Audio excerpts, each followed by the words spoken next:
नमस्कार, मैं चेनाराम महला, असिस्टेंट प्रोफेसर राजनीति विज्ञान, राजकीय बंगड़ महाविद्यालय डीडवाना से बीए द्वितीय वर्ष के अंतर्गत आज हम तुलनात्मक शासन व राजनीति में संघात्मक शासन के बारे में चर्चा करेंगे।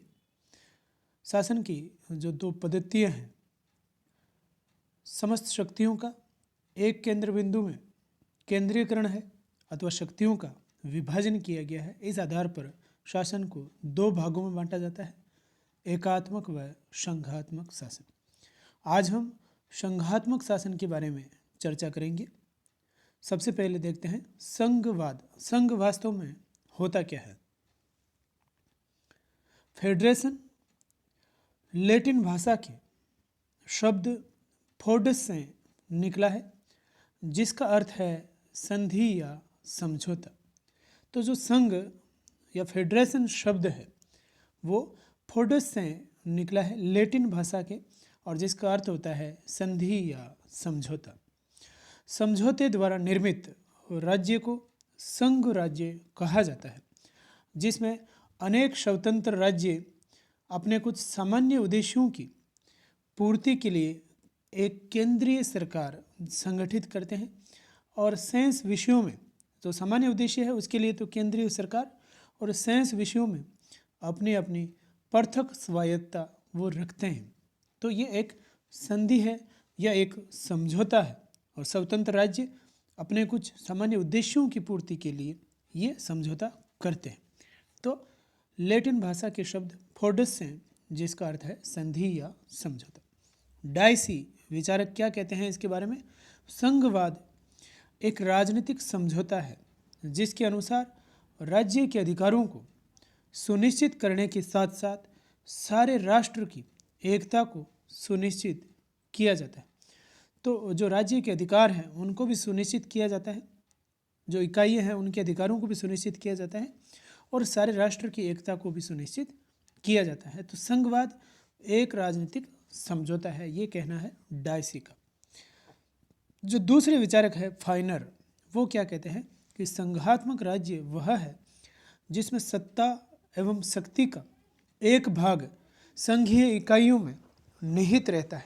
तो एक भाग तो संघीय इकाइयों में निहित रहता है, और दूसरा भाग केंद्रीय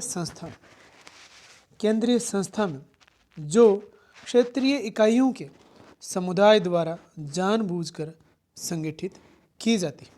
तो एक संधि या समझौता जो जानबूझ के किया जाता है उसमें रहता है एक भाग शक्ति का, और दूसरा भाग जो है वो संघीय इकाइयों में निहित रहता है, ये कहना है फाइनर का। उदाहरण देखें संघ के, तो संयुक्त राज्य America, Bharat, Switzerland, Australia, Canada आदि देशों में ये व्यवस्था प्रचलित है। तो यह है संघवाद। अब देखते हैं संघवाद के मूलभूत सिद्धांत क्या है। वो सिद्धांत जिनके बिना संघवाद अधूरा माना जाएगा। तो क्या है इसके जो मूलभूत सिद्धांत जो होने ही आवश्यक हैं? पहला है लिखित संविधान।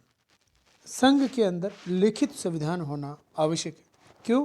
क्योंकि संघ व इकाइयों में विषयों को लेकर के जो झगड़ा हो सकता है, क्षेत्राधिकार को लेकर के झगड़ा हो सकता है, विवाद हो सकता है, उसके निराकरण के लिए संविधान का लिखित स्वरूप होना आवश्यक है, जिससे कि उनका निराकरण हो सके। दूसरी बात है सर्वोपरि एवं कठोर संविधान। ऐसा अगर नहीं हो, संविधान सबसे ऊपर नहीं हो और वो कठोर नहीं हो, उसमें आसानी से परिवर्तन करना संभव नहीं हो, तभी एक संघ जो है उसकी व्यवस्था विद्यमान रह सकती है। अन्यथा एकात्मक स्वरूप वाले राज्यों में वहाँ पे जब संसद को सर्वोपरि माना जाता है तो वो वहाँ पे इकाइयों के साथ में कह सकते हैं कि मनमानी कर सकते हैं, उनके साथ में वहाँ पे भेदभाव किया जा सकता है। तो इसके लिए ज़रूरी है कि सर्वोपरि हो और कठोर संविधान वहाँ पे हो। तीसरी बात जो इसमें आती है मूलभूत सिद्धांत में, वह है शक्तियों का विभाजन। शक्ति विभाजन इसका एक अनिवार्य भाग है। संघ और उसकी इकाइयों के बीच में शक्तियों का विभाजन होना आवश्यक। और चौथा बिंदु आता है वो है सर्वोच्च न्यायपालिका। न्यायपालिका का सर्वोच्च होना चाहिए और स्वतंत्र भी होना चाहिए। क्यों? क्योंकि इसमें जो शक्ति विभाजन किया गया है, जो क्षेत्राधिकार की बात है, उसका अंतिम फैसला लेने वाला कौन है? संविधान का जो पक्ष रखने वाला वो कौन है? वैध और अवैध घोषित करने वाला कौन है? वो है न्यायपालिका। तो सर्वोच्च व स्वतंत्र न्यायपालिका होनी चाहिए। और पांचवी है संघ निर्माण की प्रक्रिया कैसे है? सम्मिलन से या पृथक्करण से? तो दो पद्धतियां जो संघ के निर्माण की है। प्रथम सम्मिलन। क्या है सम्मिलन? वो है स्वतंत्र तथा सार्वभौम राज्य कुछ सामान्य उद्देश्य जैसे सुरक्षा, व्यापार आदि की प्राप्ति हेतु परस्पर समझौता कर एक केंद्रीय शासन की स्थापना करते हैं। संयुक्त राज्य अमेरिका, स्विट्जरलैंड, ऑस्ट्रेलिया में इसी प्रकार के संघ का निर्माण हुआ है। तो सम्मेलन से स्वतंत्र और सार्वभौम राज्य है, अलग अलग राज्य हुआ करते थे संयुक्त राज्य अमेरिका में 13, और उन सब ने मिलकर के एक संघ का निर्माण किया। तो कुछ उद्देश्यों की पूर्ति के लिए वो एक हो जाते हैं, समझौता कर लेते हैं और एक केंद्रीय शासन की स्थापना करते हैं, उसको कहते हैं सम्मिलन। और दूसरा पद्धति है इसकी संघ निर्माण की, वो है पृथक्करण। इसमें एकात्मक राज्य, जो पहले से ही एक राज्य हो रखा है बहुत बड़ा, एकात्मक राज्य के विभिन्न प्रांतों को अधिक स्वायत्तता प्रदान कर केंद्रीय सरकार को केवल कुछ सामान्य विषयों की व्यवस्था का उत्तरदायित्व दे दिया जाता है, जैसे सुरक्षा, विदेश नीति, व्यापार, आवागमन आदि। तो ये उससे भिन्न है सम्मेलन से पृथक्करण। कनाडा, ब्राज़ील और भारत इसके उदाहरण। तो एकात्मक राज्य हुआ करता था शुरू में, और प्रांतों को अधिक स्वायत्तता दे करके और धीरे धीरे उसने अपने को संघ साबित कर लिया। तो ये संघ निर्माण की प्रक्रिया और संघवाद के मूलभूत सिद्धांत। अब देखते हैं संघ निर्माण के लिए आवश्यक शर्तें क्या है। संघ निर्माण के लिए आवश्यक शर्तें ज़्यादातर तो वही जो मूलभूत सिद्धांत क्या है उससे मिलते जुलते ही हैं। प्रथम देखिए भौगोलिक सामीप्य। भौगोलिक दृष्टिकोण से एक दूसरे के संघ के जो राज्य है, इकाइयां हैं, वो नज़दीक होने चाहिए। जो क्षेत्र मिलकर संघ बनाना चाहते हैं उन्हें भौगोलिक दृष्टि से एक दूसरे के लगा हुआ होना आवश्यक, एक दूसरे से दूर दूर नहीं होने चाहिए। तो वो अगर भौगोलिक रूप से समीप है तो वो संघ बन सकता। अगर ऐसा नहीं है तो जैसा अतीत में हम पाकिस्तान के उदाहरण से इसको समझ सकते हैं कि जब पाकिस्तान था, पूर्वी और पश्चिमी पाकिस्तान था, तो भौगोलिक दूरियों के कारण धीरे धीरे वो जो पूर्वी पाकिस्तान था, जो आज बांग्लादेश के रूप में हम देख पा रहे हैं, तो उसका पाकिस्तान का विघटन हुआ और दो स्वतंत्र देश बन गए। तो उसमें सबसे बड़ा घटक जो था, कारक जो था, वो था भौगोलिक समीप्य नहीं होना। तो भौगोलिक समीपता इसमें आवश्यक शर्त है। दूसरा है राजनीतिक संस्थाओं और सामाजिक प्रथाओं में समानता। संघ निर्माण के लिए आवश्यक है कि संस्थाओं की प्रथाओं की समानता हो। संस्थाओं की समानता से लोगों और राज्यों में एक साथ काम करने की प्रवृत्ति जागृत होती। तो सामाजिक प्रथाओं की, संस्थाओं की समानता होनी चाहिए। तीसरी बात जातीय, ऐतिहासिक तथा सांस्कृतिक एकता। संघ निर्माण के लिए लोगों में रक्त, धर्म, भाव, संस्कृति और ऐतिहासिक तथा राजनीतिक स्वार्थों की एकता होनी चाहिए। यह आवश्यक नहीं है कि यह शर्त विद्यमान ही हो। जैसे भारत जैसे देश में कहा जाता है कि विविधताओं वाला देश, तो यहाँ पे सांस्कृतिक, जातीय या ऐतिहासिक एकता उतने पैमाने पे नहीं हम देख पा रहे हैं जो संघ निर्माण के लिए आवश्यक होती है। लेकिन एक रूपता यहाँ पे उस रूप में थी कि भारत के नाम पे सब लोग जो है वो एकत्रित हुए थे, तो भारत के लिए इनमें वो एकता का भाव पाया जाता था। पर जितने अधिक समानता पाई जाएगी संघ उतना ही दृढ़ होगा। तो ये अनिवार्य तो नहीं है, लेकिन जितना अधिक इनमें समानता होगी संघ उतना ही मजबूत होगा, दृढ़ होगा। चौथी जो आवश्यक शर्त है वो है राजनीतिक चेतना। ये सबसे ज़्यादा आवश्यक है। संघ के नागरिकों में ऊंचे स्तर की राजनीतिक जागृति होनी चाहिए। उन्हें अपने राज्य तथा संघ के प्रति अधिकार और कर्तव्यों का अच्छा ज्ञान होना चाहिए। तो अपने राज्य जो इकाइयाँ हैं उसके प्रति और संघ के प्रति उनके दायित्व क्या है, उनके अधिकार क्या हैं, उनका ज्ञान उन्हें होना चाहिए। तो राजनीतिक चेतना इसमें एक बहुत महत्वपूर्ण और आवश्यक शर्त है। अंतिम है वह दृढ़ भावना। संघ बनाने वाले राज्यों के लोगों में एक होने की दृढ़ भावना होनी चाहिए। तो जैसे भारत के लोगों में भारत के जो प्रतीक चिन्ह है राष्ट्र के, उनके लिए एकता का भाव पाया जाता है। राष्ट्र के झंडे के लिए जो जज्बा यहाँ पे पाया जाता है वो भावना को दृढ़ बनाता है। तो ये थी संघ निर्माण की आवश्यक शर्तें। अब देखते हैं संघात्मक सरकार की विशेषता। तो क्या है विशेषता? प्रथम है संघ का आधार पारस्परिक संगठन है, एकता नहीं। तो संघ का आधार क्या है? वो परस्पर एक दूसरे का एक संगठन बनाना चाहते हैं, मजबूती चाहते हैं कुछ विषयों में। दूसरा, संघ निर्माण के पश्चात अवयव अपनी संप्रभुता खो देते हैं। तो विशेषताओं की बात करते हैं, संघ में क्या विशेषताएं होती है उसकी। तो जो अवयव है, जो भाग हैं, जो राज्य हैं, जो इकाइयां हैं, वो अपनी संप्रभुता जो है वो एक राष्ट्र के अंदर निहित कर देते हैं। तो अपनी संप्रभुता खो देते हैं, स्वायत्तता उनकी विद्यमान रहती है। संघ शासन में दो सरकारें होती है, केंद्रीय सरकार और इकाइयों की सरकार।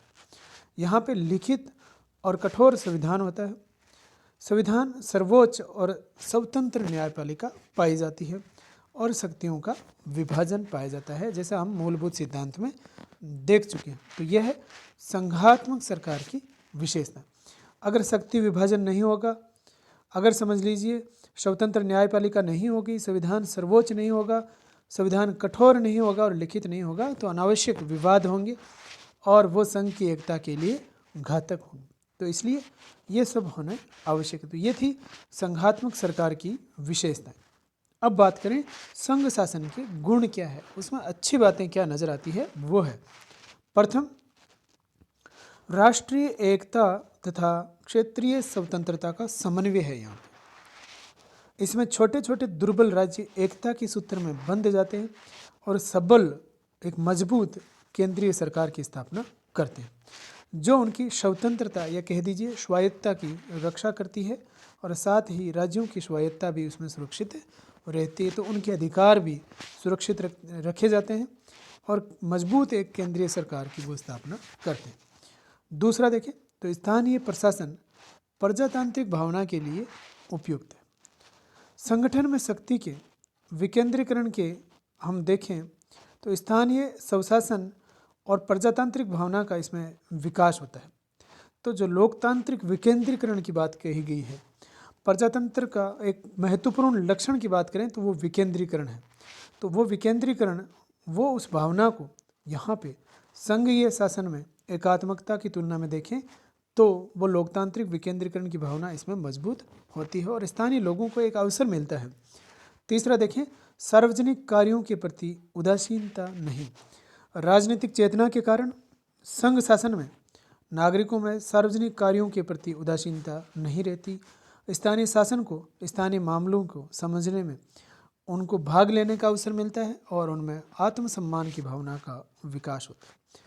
तो सार्वजनिक कार्यों के प्रति उनमें उदासीनता नहीं रहती।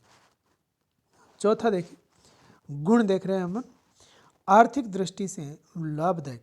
इसमें केंद्र तथा राज्यों को अपने आर्थिक साधनों में वृद्धि करने का पर्याप्त अवसर मिलता है। तो दोनों को ही इसमें अवसर मिलता है। पांचवा, ये विशाल देशों के लिए उपयुक्त है। विशाल देशों के लिए उपयुक्त है जहाँ विभिन्न संप्रदाय, धर्म, भाषाएं और संस्कृतियाँ पाई जाती है। तो विविधताओं वाले जो क्षेत्र हैं, भारत जैसा देश या अमेरिका जैसा देश, तो जिनमें विविधताएं पाई जाती है, तो एकात्मक राज्य होने पे वहाँ पे किसी भी धर्म, जाति या भाषा के लोग हैं, संस्कृति के लोग हैं, उन पे अत्याचार होने के चांसेस रहते हैं, तो उनके लिए उपयुक्त है। छठा, निरंकुशता तथा अधिनायकवाद का विरोधी। केंद्रीय सरकार निरंकुश तथा स्वेच्छाचारी नहीं बन सकती है क्योंकि केंद्र तथा इकाइयों की अधिकार क्षेत्र विभाजित रहते हैं। तो इसमें निरंकुशता और अधिनायकवाद के जो हैं वो चांस कम रहते हैं। तो निरंकुशता या अधिनायकवाद का ये विरोधी है। ये बहुत अच्छी बात हमें नजर आती है। विश्व संघ की ओर संकेत। संघ जो संघात्मक व्यवस्था है, यह एक विश्व व्यवस्था की ओर संकेत करती है और संघ के निर्माण का, एक महासंघ के निर्माण का मार्ग प्रशस्त करती है, जिससे संपूर्ण मानव जाति का कल्याण हो सके। मानव हितकारी इसे हम कह सकते हैं। यदि सारे राष्ट्र मिलकर एक इकाई बन जाए तो मानव जाति का रचनात्मक विकास हो सकता है, युद्धों से हम बच सकते हैं और मानव जाति का कल्याण इसमें निहित है। तो मानव हितकारी है, ये इसके थे गुण, ये अच्छाई है। अब देखते हैं दोष, क्या इसमें कमियां हमें नजर आती हैं। कमजोर शासन, निश्चित ही शक्ति विभाजन और विकेंद्रीकरण के कारण हम देखें तो एकात्मक व्यवस्था की बजाय ये कमजोर शासन हमें नजर आता है। सुदृढ़ शासन की स्थापना इसमें नहीं हो पाती है। दूसरा, एकता का अभाव, संघ और इसकी इकाइयों में बहुत से विषयों पे मतभेद रहते हैं और उसकी वजह से एकता का अभाव इसमें पाया जाता है। भारत या अमेरिका के किसी भी हम राज्य की बात करें तो कई ऐसे राज्य जहाँ पे हमें ऐसे उदाहरण देखने को मिलते हैं जिनसे एकता का अभाव नज़र आता है। तीसरा, अकुशल शासन, द्वैत शासन प्रणाली, अर्थात कि केंद्र और इकाइयों में अलग अलग विषयों का जो विभाजन होता है उसके कारण शासन की कुशलता घटती है, सरकार की कुशलता इसमें घटती है। तो ये इसे अकुशल शासन हम कह सकते हैं। अधिक खर्चीला, दोहरी शासन व्यवस्था के कारण दो प्रकार की सरकारें काम करती है, इकाइयों की सरकार और संघ की सरकारें। तो एकात्मक व्यवस्था की बजाय इसमें खर्चा अधिक होता है। न्यायपालिका का अनावश्यक हस्तक्षेप, लोकतंत्र होने के नाते होना ये चाहिए कि जनता के चुने हुए प्रतिनिधियों को समस्त अधिकार दिए जाए, राज्य का हित अहित वो सही समझ सकते हैं, लेकिन इसमें न्यायपालिका को अनावश्यक हस्तक्षेप करने का अधिकार दिया गया है। न्यायिक पुनरावलोकन को हम देखें तो न्यायपालिका कार्यपालिका या व्यवस्थापिका के कार्यों को अवैध घोषित कर सकती है, तो न्यायपालिका का अनावश्यक हस्तक्षेप इसमें रहता है। छठा देखें तो विद्रोह व संघर्ष की लगातार इसमें संभावना रहती है। कई सारी इकाइयाँ जो लगातार केंद्र से संतुष्ट नहीं होती और उनमें विद्रोह की भावना जन्म लेती है। संकट काल में असमर्थ, जो संकट काल हो जहाँ पे शीघ्र निर्णय लेने की बात हो तो वहाँ पे यहाँ पे केंद्र और इसकी इकाइयों में मतभेद हो जाते हैं, तुरंत निर्णय लेने में ये सक्षम नहीं हो पाते हैं, तो ऐसा माना जाता है कि ये संकट काल के लिए असमर्थ है। तो ये थे इसके दोष। तो संघ शासन के गुण, दोष, संघात्मक सरकार की विशेषताएं, संघ निर्माण की आवश्यक शर्तें, संघ के मूलभूत सिद्धांत और संघवाद वास्तव में है क्या। तो ये था संघात्मक शासन जो BA द्वितीय वर्ष के तुलनात्मक शासन व राजनीति में और प्रथम वर्ष में भी राजनीतिक सिद्धांत में भी आता है। तो दोनों के लिए ये लाभदायक है। धन्यवाद।